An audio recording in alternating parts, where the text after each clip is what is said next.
Hello friends, welcome to my channel Sausage Family Vlog, and today I'm here to tell you about something important regarding Teej. Why Teej is celebrated. Okay, so let's go guys. Whoever is new on my channel, please subscribe my channel, okay, and press the bell icon so that you will get the latest updates. Okay guys, so let's go. Why Teej is celebrated? Okay, Teej is a Hindu festival primarily dedicated to Hindu deities, the mother goddess Parvati and her male consort Shiva. It is mainly celebrated by married women and unmarried girls, mostly in North India and Nepal, to wish for the long life of their husband or future husband. Teej literally means the third, denoting the third day after the new moon when the monsoon begins as per the Hindu calendar. Therefore, it is also celebrated to welcome the arrival of monsoon season with singing, swings, dancing, enjoyment, prayer rituals, and often fasting. Teej is a generic name referring to the three types of Teej festivals: Haryali Teej, Kajri Teej, and Hartali Teej. The festival theme is the devotion of women towards their husband or to-be husband. Married and unmarried women adorn themselves to their best and pray for the long life of their husband.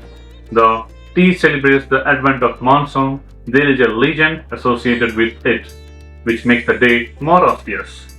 One of the most popular legends of goddess Parvati led to Teej celebrations and women's devotion towards their husbands. Lord Shiva, the embodiment of cosmic power and the destroyer of evil, resided atop Mount Kailash in deep meditations. This deep meditation of Shiva was the result of the grief of losing his first wife Sati. His solitude and detachment from worldly affairs were such that he seemed resistant to the charm and allure of love. Shiva sat in meditation for thousands of years, neglecting his duties of dissolution and destruction. One day, Brahma, the god of creation, looked around and saw that nature had lost its luster. The world was stagnant. Without Shiva bringing everything to a state of dissolution, Brahma could not create. Idea could not be born. Creativity and imagination were blocked. Brahma went to the great feminine force Shakti for help.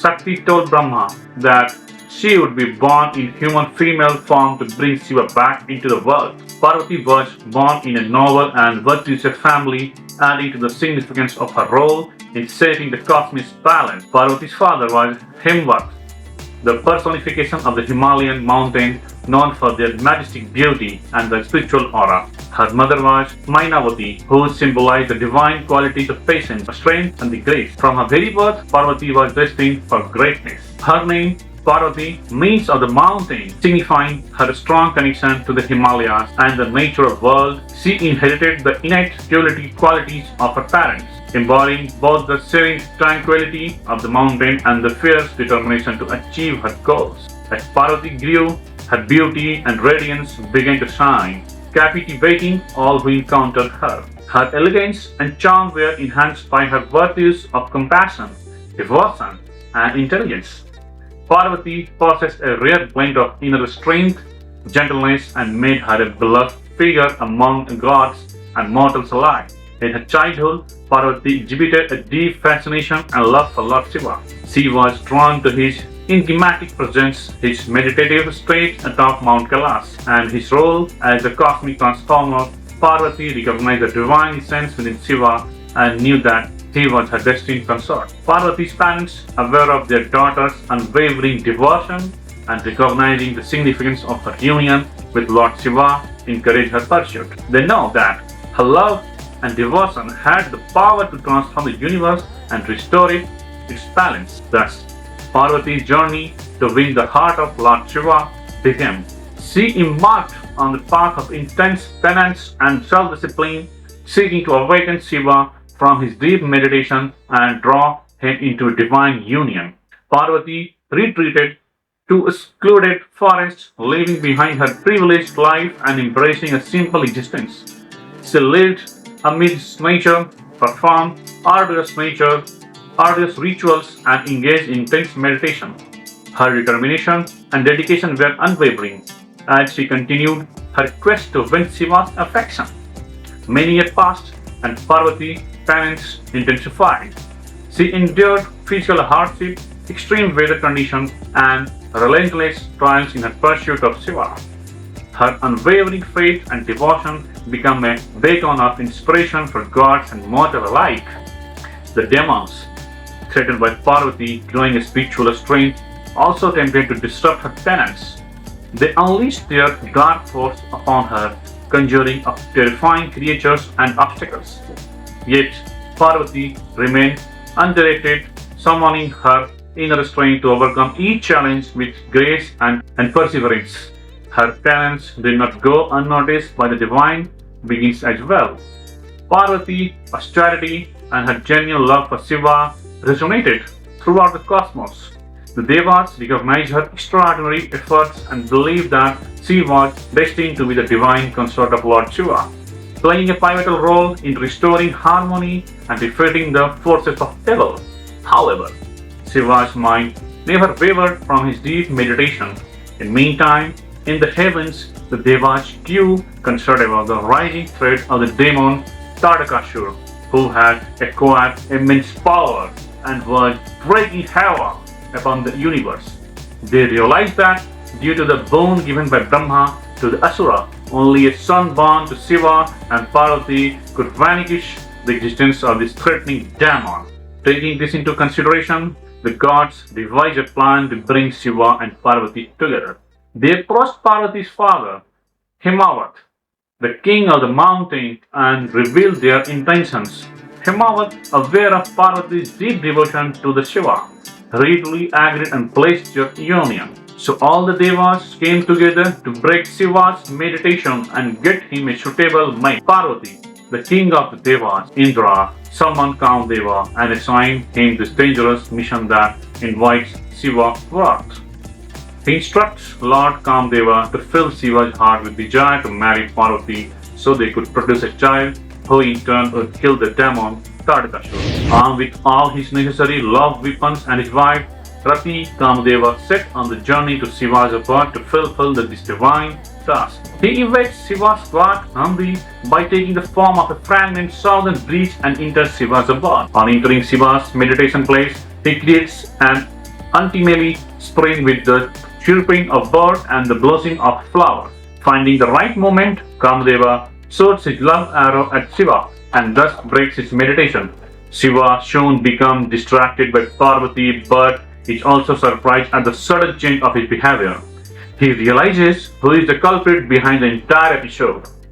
Furious, he confronts Kamdeva and immediately reduces him to ashes with a third eye. Seeing her husband incinerated, Rati became inconsolable as the man behind all pleasures and happiness, not just in her life but all over the world, is no more. Seeing her plight, Shiva resurrects Kamdeva. Parvati witnessed this event and remained underrated by the loss of Kamdeva, for her love and devotion to Shiva remains steadfast. After posting this, Shiva shut all the three of his eyes and went back to a meditative state again. This made Parvati more concerned about the situation as all her efforts turned out to be futile. Nonetheless, she did not step back but rather contemplated what to do next. After a moment of reflection, she decided to win over the meditating Shiva through strong penance. Parvati for 1,000 years stood on one leg over the hot coals and on the cold snow for the next millenniums. It was during these years of self-reflection that she developed tapas, internal heat, and further turned into her own power and energy. Her energy was so powerful and widespread that it even stirred Shiva, which ultimately resulted in his awakening. After this incident, Shiva accepted Parvati, recognizing her deep love and sincerity.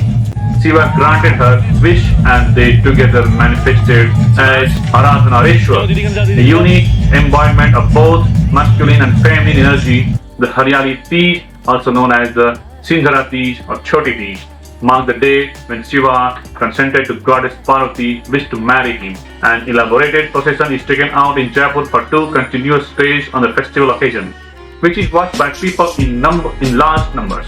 The monsoon rain falls on the parched land and the pleasing scent of the wet soil rises into the air. Swings are hung from trees, and women dressed in green cloth singing songs in celebration of the advent of the monsoon. However, in some part of the Rajasthan and Haryana, the Haryali Teej is celebrated in association with Krishna and Radha. Idols of Krishna and Radha are dressed in green cloths and are placed on the swing in the temples. And the focus of Jhula and Leela is religious. The Kajri Teej, also known as the Wali Teej, is celebrated 15 days after the Haryali Teej. The focus of the lyric is usually on separation, expressing the feeling of woman for her beloved in her parents' home, where she has been sent to celebrate Teej, of waiting in anticipation to be collected by her brother to celebrate Teej. The Hartalika Teej, composed of the word Harat and Alika, means abduction and female friends, referring to a woman's kidnapping.